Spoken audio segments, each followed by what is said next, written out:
The truth of the share market channel में आपका स्वागत है। नमस्कार, मैं भवनेश अग्रवाल। इससे पहले वाला वीडियो हमने टाटा ग्रुप पे बनाया था और टाटा ग्रुप इस देश की शान है। टाटा ग्रुप से अभी तक बड़ा मार्केट कैपिटलाइजेशन के लिहाज से डाइवर्सिफाइड है, बहुत स्ट्रॉन्ग है मतलब अपने आप में, और एक कम्प्लीटली अभी एक प्रोफेशनल ग्रुप है।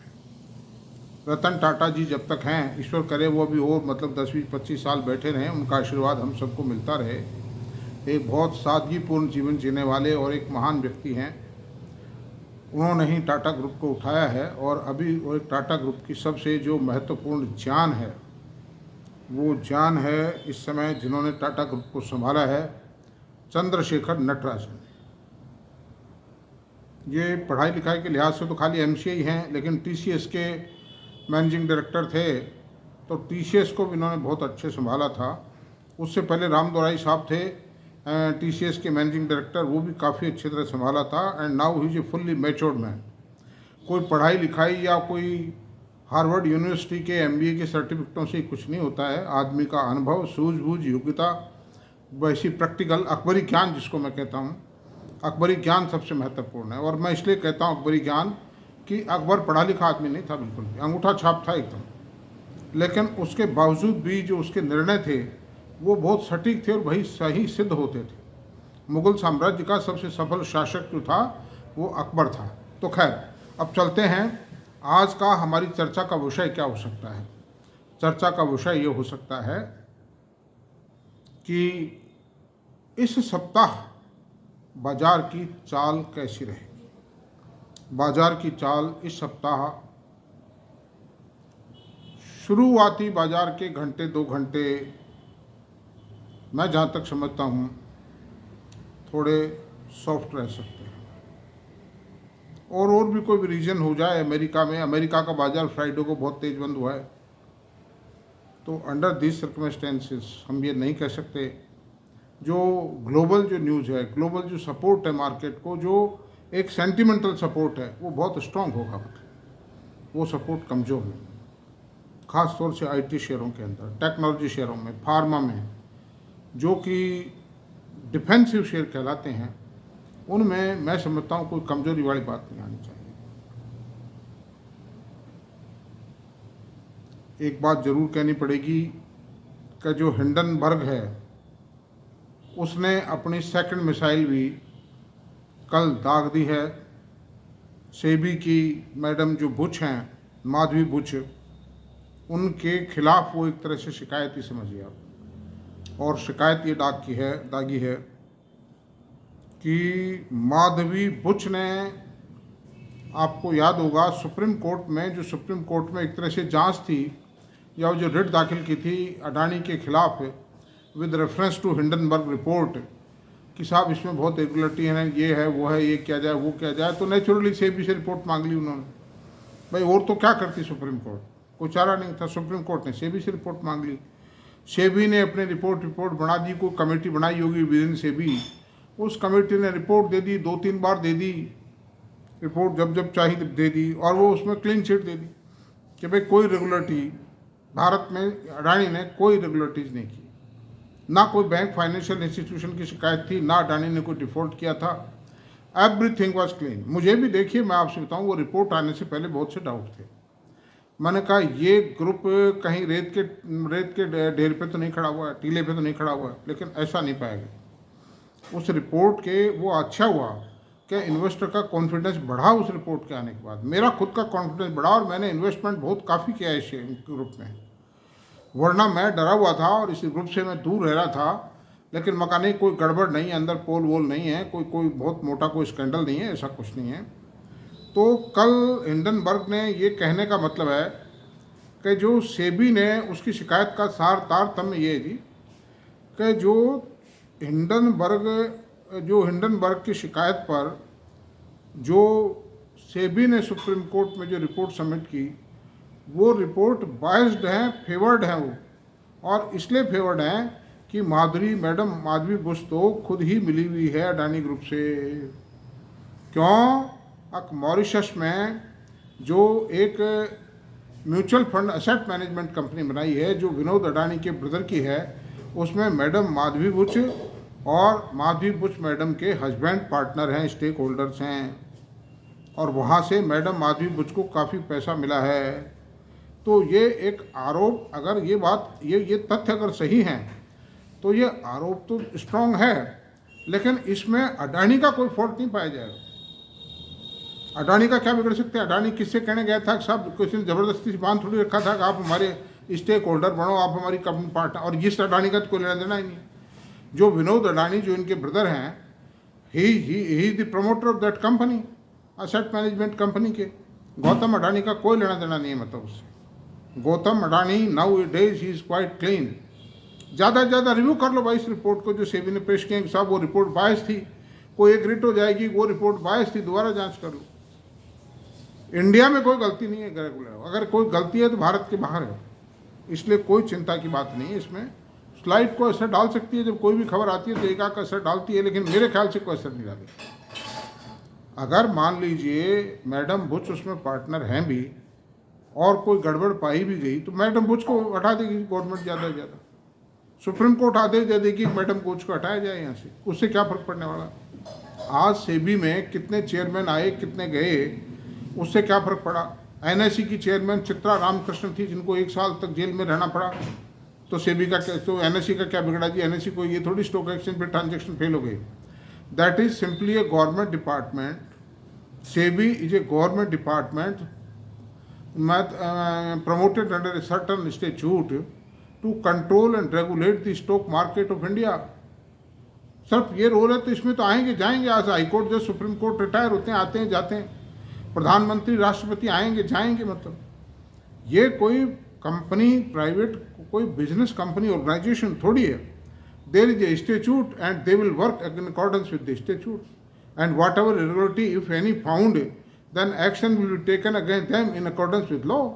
मैडम माधवी के खिलाफ एक्शन लो अगर कोई बात है तो। अडानी का क्या लेना देना, ये कहेगा मेरा क्या लेना देना भाई ऐसे, मैंने तो कोई कहा नहीं, ये साबित कर दो कि मैंने कहा है, और कर लो जो कुछ कर सकते हो। क्या करेंगे बताइए, क्या करें अडानी का? अडानी की कंपनियों में इटसेल्फ में इंडिया में कोई रेगुलेटरी नहीं पाई, ये बात सत्य है, ये बिल्कुल 100% करेक्ट है।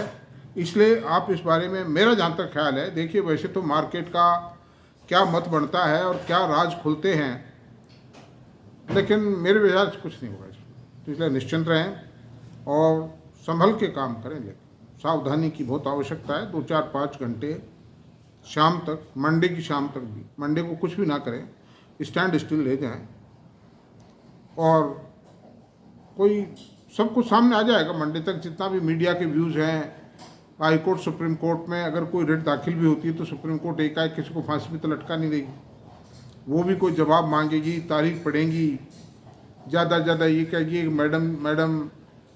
मैडम बुच जो हैं वो कोई डिसीजन नहीं लेंगी, मतलब सेबी के अंदर है नहीं, गवर्नमेंट को डायरेक्शन दे सकती है कि साहब सेबी मैडम बुच को बदला जाए, लेकिन वो भी कोई बहस और सुनवाई के बाद ही लेगी। ऐसी थोड़ी किसी को फांसी लटका दो, मतलब किसी के FIR आते ही फांसी पे थोड़ी लटका देते हैं, ऐसा कुछ नहीं है। ये हिंडनबर्ग की भी इसके पीछे कोई प्लानिंग है, ये शॉर्ट सेल करता है और शॉर्ट सेल करके ये कमाता है, मतलब इसको एक चस्का लग गया है। तो इसकी, और इसको सेबी ने कुछ नोटिस दिए थे, उस चक्कर में हो सकता है इसने भी कुछ बढ़ा चढ़ा के बता दिया इस रिपोर्ट को। तो ऐसी कोई बात नहीं है, मतलब आप देखिए पिछले 4 सालों में 5.25 लाख करोड़ का माल विदेशी संस्थागत निवेशक भारत में बेच चुके हैं, और उसके और 5.25 लाख करोड़ का वो बच गए, और कम से कम 3-4 लाख करोड़ के IPOs आ गए। तो 9 लाख करोड़ रुपीज़ का जो फ्रेश इन्वॉल्वमेंट हुआ, और उसमें मार्केट कैपिटलाइजेशन और जुड़ा जो IPOs है। तो इस तरह से अगर उसको हम जोड़ते हैं IPOs के टोटल बर्डन को, मार्केट कैपिटलाइजेशन में जो एडिशन हुआ वो कम से कम 10 लाख करोड़ रुपये है, तो 10 लाख करोड़ रुपीज़ वो हो गया। 5.25 लाख करोड़ का माल FI ने बेच दिया। उस सारे प्रेशर को हम झेल गए। अच्छा, इनऑल मार्केट का कैपिटलाइजेशन बढ़ा है, कॉर्पस बढ़ा है, 400-450 लाख करोड़ का मार्केट कैपिटलाइजेशन हो गया। और जिस दिन कोरोना का चालू हुआ था उस दिन मैं समझता हूँ 2.5 लाख करोड़ का था। तो ऑलमोस्ट डबल हो चुका है इंडियन मार्केट का कैपिटलाइजेशन। और इन इतने भारी सेलिंग प्रेशर के बावजूद भी हम भारत का जो रिटेल इन्वेस्टर है उसकी मदद से इंडियन एक्सचेंज खड़े हैं, तो ये बहुत बड़ी बात है। और उसमें मैं समझता हूँ कोई पोल धोत कुछ भी नहीं है, मतलब there is no cavity and void in the Indian stock market, इसलिए बहुत स्ट्रांग रही है। लेकिन ये जरूर है सट्टेबाजी से दूर रहें। जो वर्थलेस शेयर हैं, जो अनावश्यक रूप से चढ़ गए हैं, उनमें प्रॉफिट बुक करें और जो ख़रीदारी करें बहुत सोच समझ के करें। चाहे चलते रास्ते चलते फिरते आदमी के कहने से ना करें, देख कर समझ के करें। स्क्रीनर साइट है, moneycontrol.com है, और भी बहुत सी साइट्स हैं, उन पर उनके डाटाज को देख लें। एटलीस्ट ये तो देख लें कि इसमें कोई ग्रोथ है भी या नहीं है। कम कंपनी की घाटे उठा रही हो, बैंकर घाटे उठा रही हो, बताइए आप। जैसे एक विशाल डी मार्ट है, वी मार्ट, आप देखिए कंपनी लॉसेज रिपोर्ट करिए, 10 पर शेयर 3500 करोड़ रुपए का, उसका राज समझ में नहीं आता है। सुजलोन की EPS 22 पैसे आई इस क्वार्टर में, पिछले क्वार्टर से घट के आई है। सुजलोन का शेयर 72 रुपये हो गया।